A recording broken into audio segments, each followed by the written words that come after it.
Orang kalau sudah jatuh cinta sama dunia itu tidak peduli halal dan haram. Karena bagi dia yang penting dapat, karena sesungguhnya kepuasan itu didapatkan secara instan dengan apa yang dia genggam.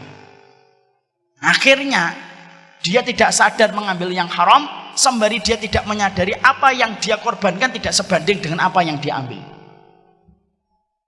Dan kalau sudah orang itu tidak peduli tentang kamus halal dan haram, sampai kita ngomongin ini halal ini haram, ayah ngomong hari ini masalah halal dan haram, maka hati-hati. Orang semacam itu sudah confirm dia cinta sama dunia. Itu yang ketiga, dan ini panjang saya singkatkan. Yang keempat, apa orang yang kemudian confirm dan jatuh cinta kepada dunia itu? Yang keempat, akhirnya kewajiban dia mencari duit menenggelamkan semua kewajiban-kewajiban yang lainnya.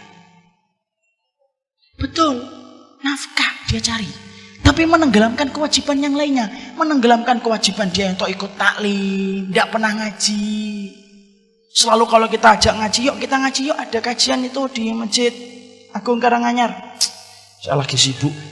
Dikiranya orang yang datang ke kajian pengangguran. Segini banyaknya nganggur semua. Dia tidak sempat untuk taklim, tidak sempat bicara tentang dakwah. Diajak bicara tentang Palestina, tidak tertarik sama sekali. Palestina ada serangan Gaza lagi apa sih? Dan tidak peduli tentang itu. Karena apa? Hatinya dingin kalau sudah bicara tentang kewajiban yang lainnya. Jadi akhirnya dia selalu mengatakan profesi, karir saya. Karena itu yang paling penting. Dan kalau ada orang sudah meninggalkan dan menenggelamkan semua kewajiban yang lainnya, padahal salah satu pokok kewajiban dia itu adalah bagaimana dia itu menjadi hambanya Allah, ini rusak. Akhirnya anaknya pun tidak pernah dididik, kelingking kaki anaknya tidak pernah menempel pada kelingking kaki bapaknya di masjid. Suami istrinya ketika baca Quran tidak pernah diperhatikan, dalam kondisi tidak tahu apa-apa kemudian dia biarkan. Istrinya kemudian tidak nutup aurat, dia biarkan. Anaknya tidak mengerti tentang agama Allah, dia biarkan. Dan selalu berkata, saya sudah sibuk dan letih mencari nafkah.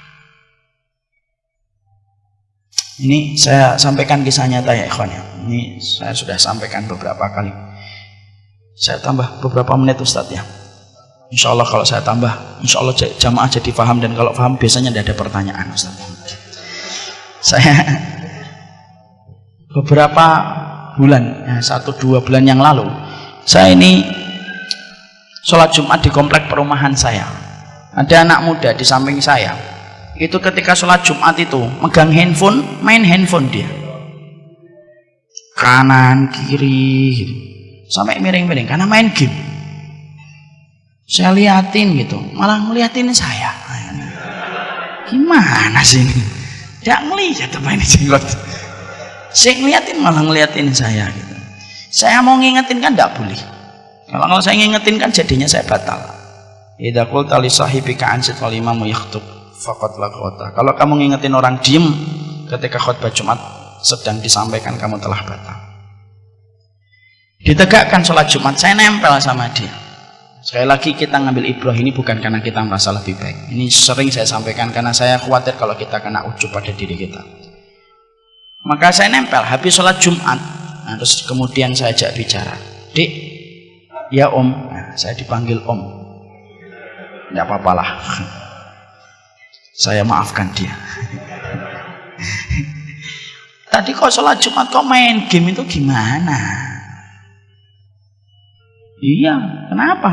Daripada tidur? Oh iya juga.